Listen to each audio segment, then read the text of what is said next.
Today I'm here in Sulphur Springs, Texas, and I'm looking for a trailer to haul my awesome musical instrument from all parts of the nation and keep it safe and secure. And so I found a really awesome trailer that I will show you in a little bit, and we bought it here at Texline Trailers.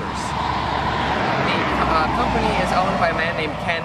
It's a family-run organization, and he and his employees are all really awesome. They're really friendly, they're very professional, they know what they're doing, and it's been absolutely awesome working with them and having custom stuff done to our trailer. Originally, this was the trailer that we had planned to purchase, and it's made by Cargomate, and there's many advantages to this trailer.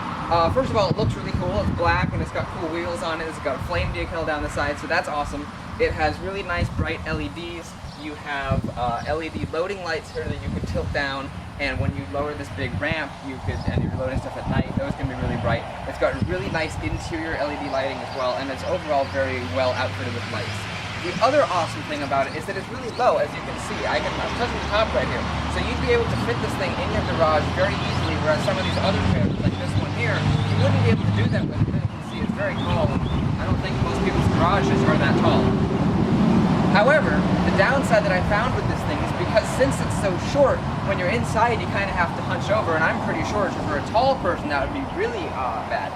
And I just thought that loading equipment, moving heavy things around, and trying to lift things when you're hunched over wouldn't be all that easy. And so they had a very similar trailer to this one, but it had a couple extra, maybe like a couple extra feet onto the height, and so we bought that one instead. Another thing that we didn't like about the trailer was that even though it was very well outfitted with all kinds of awesome features, it didn't have Etrack mounted on the sides. Now for those of you not familiar with Etrack, it's a type of mounting system, and it's these metal bars that go across the side of the trailer, and they have little slots cut in them, and you can put straps in them on all kinds of different places, and it makes it really easy to mount and secure equipment to the side, and there's all kinds of cool stuff you can do with it. So what we had the trailer company do on our trailer is actually install Etrack on the side to our specifications, which was amazing. So as you can see, I'm here in the trailer, and it's pretty short, and I'm kind of like this in here. So if I were like trying to move something heavy and pick it up, well, I'd be hitting my head, and I'm kind of hunched over, and it's not really a good position to be in.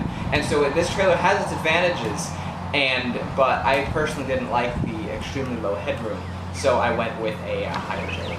So here we are at our trailer, and I'm just going to give you a quick tour of it because it's really cool, and I think it's going to be awesome for equipment. First of all, we have this ramp here. We have a little part here that folds over as well, and the whole ramp is really secure, and it's going to be fine for moving heavy equipment up, and it's really nice. And so then we come inside of the trailer, and there's a couple light switches here. This one here will control the loading lights, and as you can see, they're pretty bright, and when it's nighttime, those will pass plenty of light. There's also a light switch back here to activate some of the internal lights when you're at the back of the trailer. And then down here, we have more switches to activate all the internal lights. So you've got the side ones with white, the side ones with blue, and then the top with white as well. And so when the doors are closed and it's dark inside, these actually give out enough light to be able to see what you're doing, and they're really awesome. And here you can see the Etrack, and the way this works is you have special, what's the word I'm looking for? Straps. Special straps that will clip in here, and then you can wrap them around equipment, and then they can fasten over here and hold it tight against the wall, and it's going to be really great for moving equipment. So I want to give you a quick demonstration here of how the Etrack straps work. You take one end of it, and there's a little lever here that you will pull back and slide into place, and then it's nice and secure. Then you will take the other end of the strap. Now there's two different varieties here. You have like a ratchet style strap, and then this one here is just a friction style strap. And so then you can take this and put it wherever. Imagine there's some equipment in here like an organ or a piano or some boxes or anything like that. And then if there's equipment there, you can just tighten it up like that. And that is as tight as it will go, and as you can see, this equipment would be very secure if there was something in there, and that wouldn't be going anywhere. You can also go from one side of the trailer to the other, like so. Like that. And then you could tighten it up, just like so. And so then if you were concerned about equipment moving from side to side, this would help hold it and keep it from moving side to side of the trailer. But if it's strapped in with Etrack, it's probably not going to go anywhere anyway. Another cool product they have for Etrack is these things, and what these are, they're mounting brackets for 2x4s. So and there's a few different things you could do with these. You can put them in the Etrack like this, and you could have one on one side and one on the other, just like you can stretch the strap across the trailer. You can have a wooden 2x4 go across the trailer to keep equipment from moving side to side, which would be very secure. You could also have two of them like this, and you could have a little temporary shelf that you could work on or store stuff on or something like that. Or you could even do the same thing down here, and you could have a second shelf like that down below for storing equipment and things like that. And so it seems very, very awesome and very productive and simple. You can also do the same system over across the way, and you would take the, you'd have two mounting brackets over here, and then you'd also have two mounting brackets over here like that to make big giant shelves that would stretch all the way across your trailer, and that would be a great workbench, or you could put all kinds of equipment on there, and you can do all kinds of cool stuff with this. One thing that some of you might have noticed is that yes, these are motorcycle front wheel chocks that are used to hold motorcycles in place. And originally this trailer was designed for carrying motorcycles. There's one right here and one right here. So someone who had motorcycles or dirt bikes could just roll them right up into the trailer and secure them. It would be really awesome for them. I don't do motorcycles, so we're just going to remove them. There's 3 screws in each one that just pop out and then they're gone.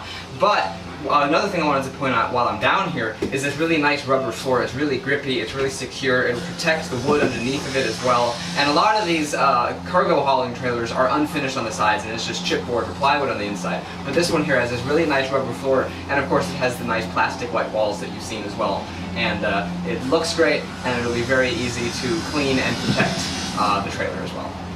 I wanted to give you another quick demo here of the lights, and to show you with this door here closed, to show you how they work. And with all of them on, you can see that that's going to be creating quite a bit of light. So if it was dark and you wanted to come out here, or you wanted to close the trailer door, you'd have plenty of light to see what you were doing and to do work, which is really great.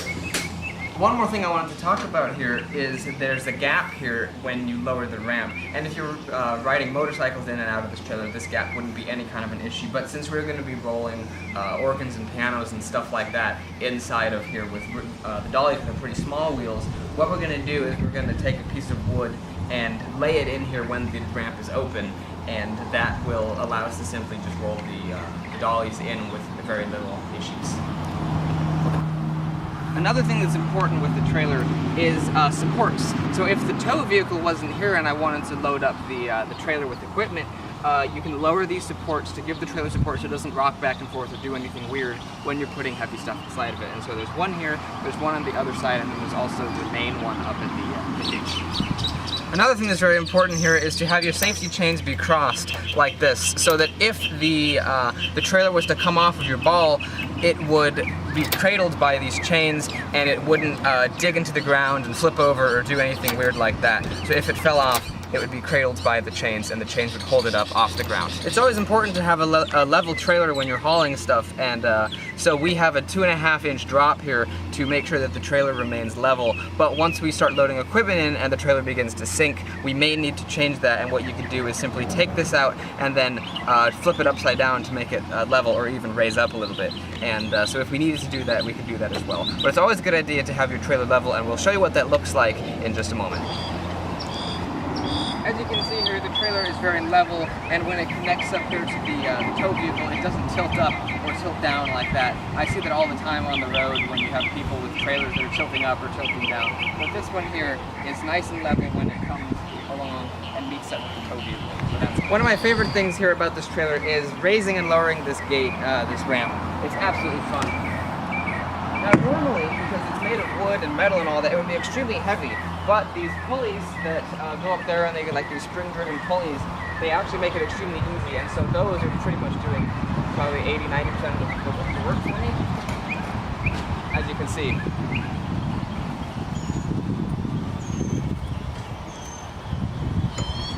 So basically you would open them like that, close it, and then lock it like that.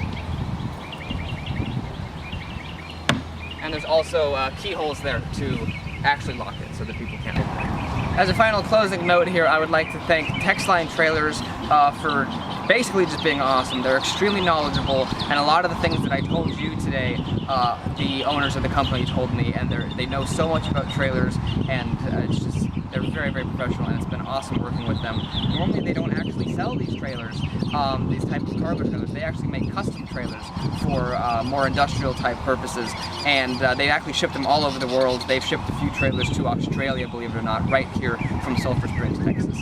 So it's been absolutely great working with them, and if you have any questions and you're interested in buying a trailer, I advise that you call them because they know a lot, and they're very, very helpful.